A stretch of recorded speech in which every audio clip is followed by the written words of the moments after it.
Hello everyone, and welcome to the 4th episode of my Dark Souls 2 Faith Build playthrough. My name is Tebriel, and today we're going to continue our journey throughout Drang Lake. In the last episode we killed the Dragon Rider, and found out that he was quite an easy boss to kill. In this episode, we will be continuing our journey throughout this general area.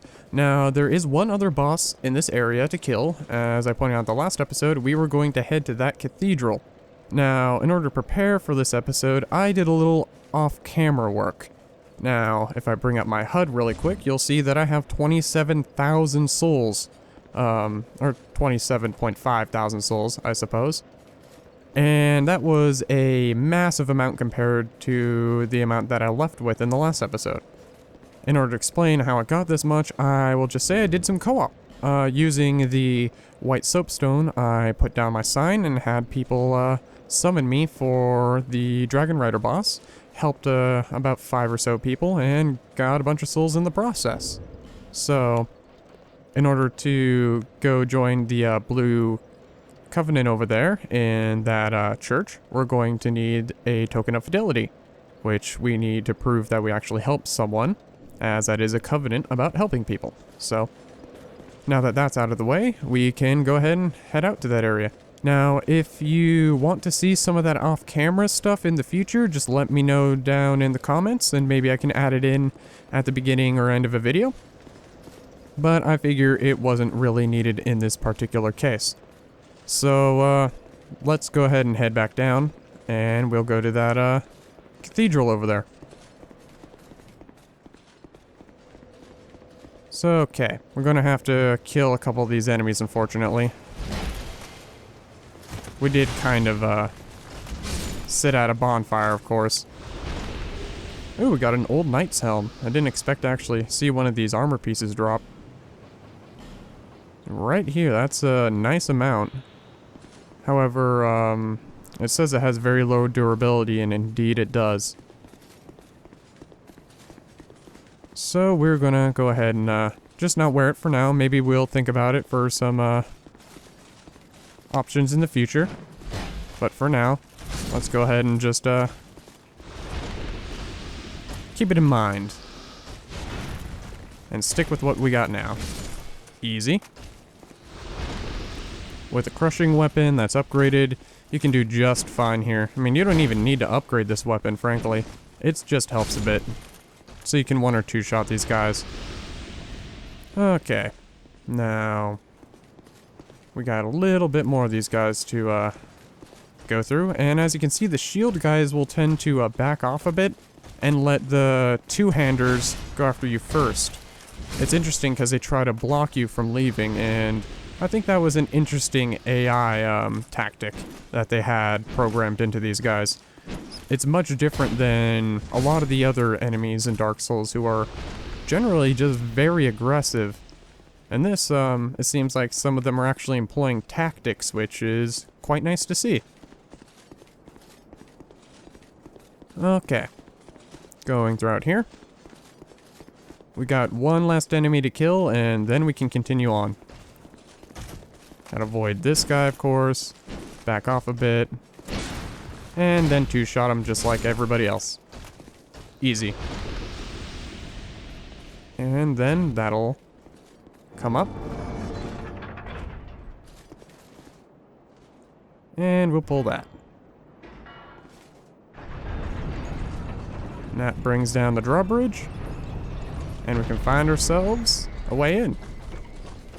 I really like the architecture. This is very reminiscent of Anor Londo, and that might be done on purpose, actually.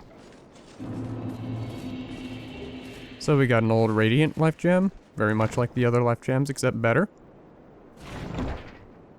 And we have ourselves a Ring of Binding and Human Effigy. Now, if I remember correctly, the Ring of Binding helps you out if you die. Yep, it limits HP reduction when hollow. So if you find yourself dying a lot, you can use a Ring of Binding and it'll reduce the amount of HP, or it'll increase the amount of HP that you have when you are hollow, I should say. And this is just a random summon person. I don't think I'm going to summon anybody. And I might do some summon work out here to help people later. And like I said, if you want me to show some of that stuff in the video, just go ahead and put it down in the comments. Might record a few pieces for you guys anyways. Let me see here. Aromatic ooze. I might use some of that in this fight. Might be useful. Okay. And Old Dragon Slayer. Now isn't this a familiar face? This would be Ornstein, or at least what looks like Ornstein anyways. And as you can see, he's as aggressive as ever.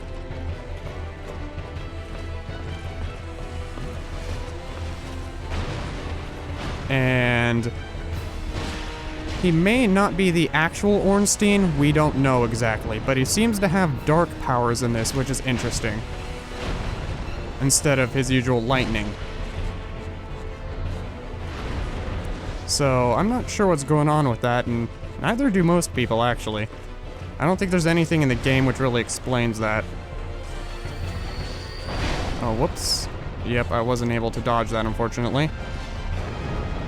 Run in while he's still doing that. Nope, that didn't work. Yeah, this guy is, well, pretty much the same. Not as hard as his original version. But we still died to him, apparently. Which is actually quite interesting. I don't think I've ever died to this boss before. So, of course, I will cut out the running back and all that. So, I will see you guys at the entrance over there. And we are back. Now, that was actually a huge surprise to me that we died there, because he isn't really that hard of a boss. It might be because I haven't put a whole lot of points into my health, or even anything else aside from strength and maybe some faith. So, as soon as we get our souls back and stuff and beat this boss, we're probably going to continue things here in the cathedral, and then we're going to go and level up that stuff. That way we won't have a problem with that in the future. So, let's go ahead and put some more aromatic ooze on our weapon. And then, let's go ahead and do round 2.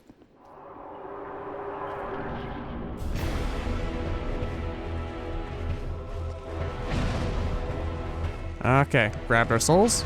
And I keep forgetting to block here for whatever reason. It's because I guess I'm just so used to rolling out of the way of his attacks instead of actually blocking them. But yeah, hit here and there. You have to be patient with this boss, unlike with, say, Dragon Rider.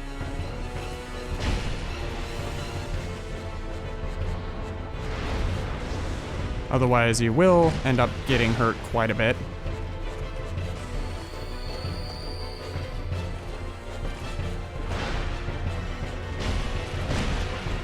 And I think at half health, he decides to switch up his tactics a bit. Which we will see here shortly.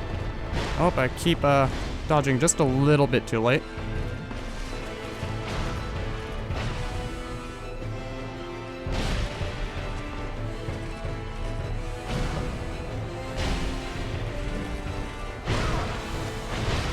Oh, whoops. Got hurt quite a bit there.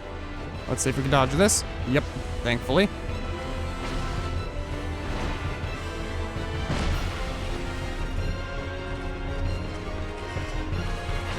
He really likes those thrusting attacks with that, doesn't he? Okay, not a whole lot to be said about this boss battle, to be frank. Just, fact that he does a lot of damage, and, his attacks can't be real too easily dodged. Most of them can. It's just that he tends to dodge a lot, so if you have a quick weapon, that would be really nice with this boss. And if you have a shield, you should probably use it. A lot more than I am. Let's see if I can bait him into attacking really quick. Okay, there we go. Got ourselves a nice time to heal. Okay. Okay, for some reason that first hit didn't barely do any damage, and I'm confused about that. Okay, he's dead. Second time's a charm, I guess. Unlike in the last series, I should say, where third time's the charm was kind of the thing with a lot of bosses. Anyways, we got the old Dragon Slayer Soul and the old Leo Ring. And the old Leo Ring works much like the Leo Ring in the first game, if I remember correctly. Let's see here. Yep, strengthens thrust weapon counterattacks. So, that is, what it does, and it is very nice for those thrusting weapons. I'm not sure how many thrusting weapons I'm going to be using, but, it's there if you want it, and we have amassed a lot of souls. So, let's go ahead and talk to this guy after picking up some stuff out of these chests. So we've got a Tower Shield and Haid Knight Iron Mask. Tower Shields are nice. Block a lot of damage. And we got 3 cracked blue eye orbs. We also got plenty more from those, stone giant dudes outside. Let's talk to them. Transient being. You have obtained proof you are worthy of joining our order. You may call yourself one of us, and are free to plant your roots in this garden of the gods. Be proud. I, Targray, do proclaim from this day you are a Knight of the Blue. Rejoice and bask in your new honor. Yeah, nice that these guys are so full of themselves that they think that you would be totally honored to just join them. But I am, if only for the benefit that we do get from joining them at this moment. And we don't have a covenant, so I suppose why not? If you do not have one of those tokens of fidelity, he will basically go on a diatribe about how you're useless and not worth anything. But if you do have one of them, he basically, you know, goes along with this and basks you in praise. So, let's go ahead and say yes.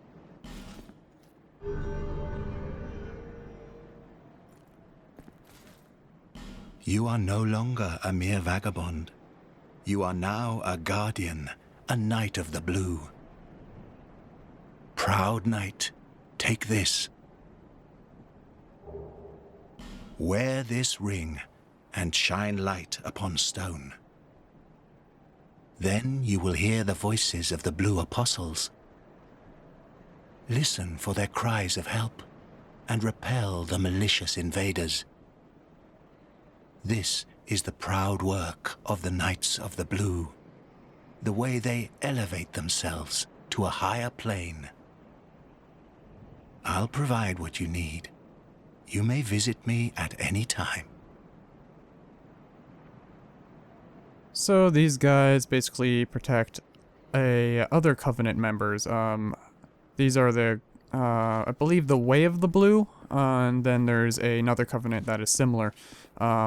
One Covenant basically allows you to get one of these Covenant members to be summoned in to help you to fight against invaders. And this Covenant basically, you know, gets summoned in to help, as I explained. Kind of a little roundabout, so we can talk to him and gain some new faith spells and stuff. Proud Knight, you may come to me, Targray, for help. So let's go ahead and learn a gesture really quick. So a dual bow, that's kind of nice. And he has some items, a Morning Star, which we already have one, and also a halberd, which we already have one. But he sells several other things. Monastery Charms, which are nice, cures poison and restores HP. Holy Water Urn, cleanse undead with Holy Essence, which is basically a throwing weapon used on hollows, which will do quite a lot to them. And Bolt Stone, which imbues equipment with lightning. This is very, very nice to have if you are going to be a faith build, which I am going to be faith and strength if I go down that path. And then he has 2 spells, which is Emit Force and Heavenly Thunder. And both of these can be quite useful, so I'm going to buy both. Can't really use both of them yet, but it's quite nice. And I think I might grab these. I can get some for free off of some enemies, but not at this particular time. And I might buy 2 bolt stones for now. So I can upgrade my weapons into the lightning path, which is quite nice. So let's talk to him a bit, see what he has to say. We Knights of the Blue must rely upon one another to achieve our greater goal. Present your token of fidelity to test your strength against other knights. Pursue your work, Knight of the Blue. So it seems that you can duel people using those tokens of fidelity. However, unlike the Covenant of Blood version, these ones are consumed upon use, if I remember correctly. And down in here, I believe these are just like the Covenant of Blood members version. These are arenas and whatnot. Different sparring matches you can do. So. Okay. Gonna rest at Bonfire. I'm gonna go back to Majula really quick.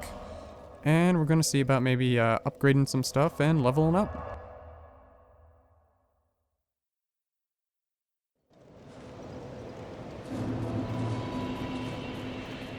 Okay. Let's go over here and check what he can do. I'd given you up for dead. Almost had me worried, really. So, okay, let's see here. Reinforce. He can reinforce our chime, which would make it a bit better for our faith spells. And we can upgrade our mace a bit too. However, we only have 5 Titanite shards at the moment, but I believe he has some on him.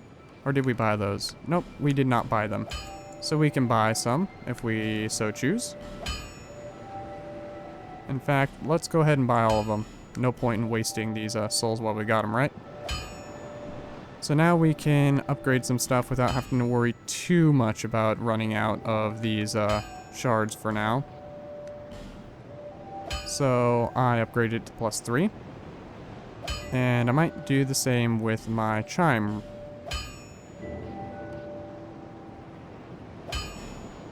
So there we go. I think that's good upgrading for now.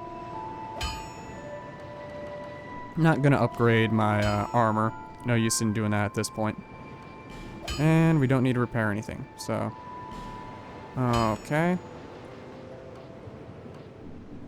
I'll be around if you make it back. Alrighty, now let's go ahead and upgrade our stats really quick. Bearer of the seeks less. Yes, gonna have to skip that every time we want to level up, unfortunately. Okay, so we only need about 2,000 or so souls per level up. Let's see here. Our attunement. We're gonna need 3 in order to get another slot in there, unfortunately. But that does upgrade our agility a little bit if we do so. I'm gonna upgrade our faith. And let's see here. Health a bit, and strength. And then possibly, let's see, our vitality. I think that's decent for now. We aren't going to get a whole lot of use out of our faith spells for now. However, once we get a little bit more faith, we'll be able to get some of the more damaging ones. Like in, let's check here, our inventory. Let's go into our spells. And we can use Heavenly Thunder if we so choose. And same thing with Homeward, which is basically just makes it so that we don't have to waste a Homeward Bone. However, what I really want is Lightning Spear, and only if that it has 3 uses, it's still quite useful. So, for now, Heavenly Thunder might be okay to replace our healing spell with. So let's go ahead and do that really quick. Alrighty, now let's go ahead and continue on. Instead of Cathedral Blue, we are going to go to the second part of Hades Tower of Flame. And we are going to move on to the next area.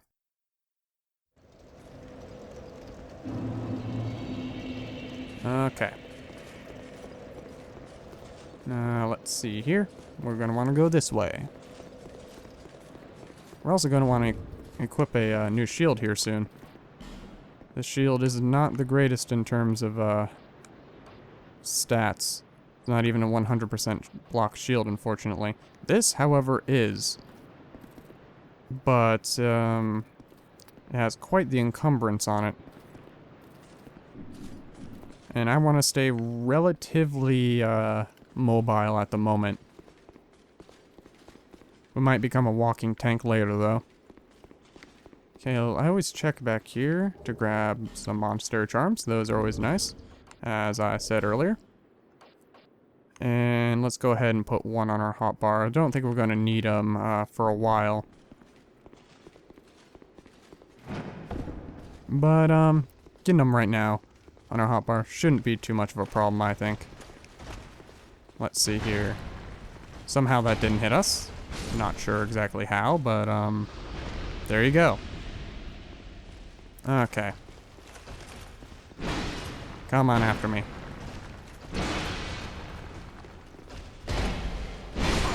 Ha. Well, he's dead. As expected. And we got a human effigy in Dark Troches. Soul of a Proud Knight and Old Knight Halberd. Now there is a bunch of Old Knight gear that you can get, and the Old Knight Halberd is one of them. And it basically has very low durability, but it will sometimes, just as it's about to break, it'll unleash its last flash of great power, as it says. Now, I've never used that weapon, so I don't exactly know what the effect is. However, it might be useful to keep in mind that you could use it as a backup weapon. Especially against enemies or players who want to try and break your gear. It'd be interesting to see how they would react. Okay, now I believe that way? No, it's the opposite way. And I don't believe there is anything this way. Nope. You'll always see a message here saying secret ahead or something, but there's no secret. Unfortunately, because that would be a prime place. And let's see here. Let's use our Faith Spell really quick just to show you what it does. And it just does random lightning bolts in the general area around you. Unfortunately, it's not like the other Faith Spells that we have, in which we can control where the spell goes, but it's nice if you find yourself surrounded. So, okay. Now that we got through that, let's go ahead and head down.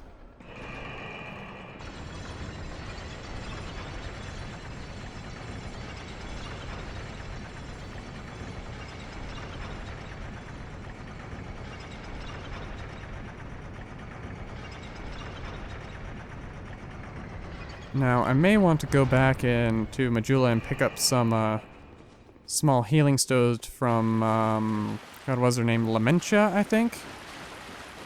Because the next area is not very nice. It can be quite a bit of a pain for many players, and it was certainly a pain for me when first going through it. And even on a couple subsequent playthroughs, it can be a little bit of a pain, depending on what type of character you play. If you have a ranged character, you are generally pretty okay. This is because there are many archers in this area who like to take pot shots off at you. And over here is a door. It actually doesn't open, and there is nothing behind it. I hear that there is absolutely nothing behind it, just a wall. So, for all you people making up stuff on the internet, please stop.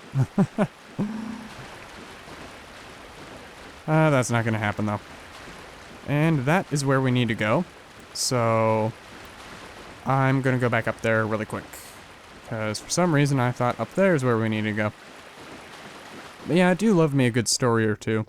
I remember back in the day, of old, GoldenEye and the original Sonic, people thinking about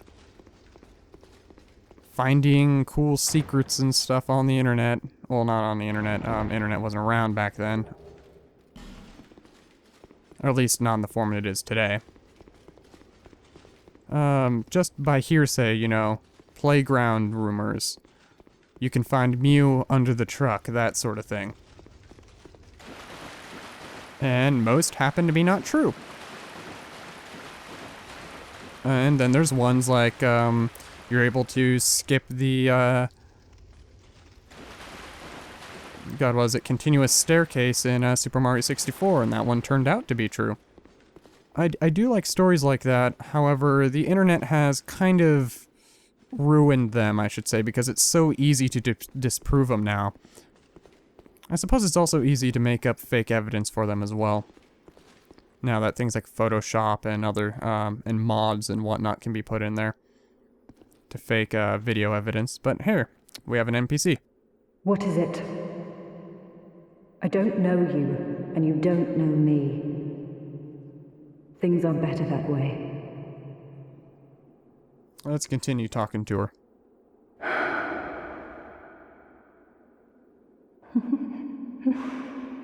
You are an odd one. Normally, people keep a safe distance when they see this mask. But you... I'm called Lucatil. From the land of Mira to the far east, across the mountains. They say Drang Lake brims with powerful souls. And so I came to claim my share. But what a strange place. Even the rumors did not prepare me. And let's continue talking to her. She seems like an interesting sort. You are an odd one indeed. I've always made a point of avoiding people, while you've made a point of engaging me. I can see that you are mid-journey. If you require assistance, I will help you. I come from Mira, a land of knights. My sword is always ready. Don't hesitate to call upon me. Whatever happens, I won't be missed. Well, that ended on a depressing note, but yeah, if you go through her dialogue options, she does become a summonable NPC. And in a couple different areas, and like some other NPCs, she'll travel around. However, I don't believe she ever ends up in Majula. She ends up pretty much everywhere else but. So make a, make sure that you go ahead and talk to her. She can provide some interesting dialogue. You are an odd one. Okay, let's see here. Well, anyways, seeing that we have a bonfire here, I think we might end the episode here. I think it's a little bit shorter than usual, but I think that's fine for now.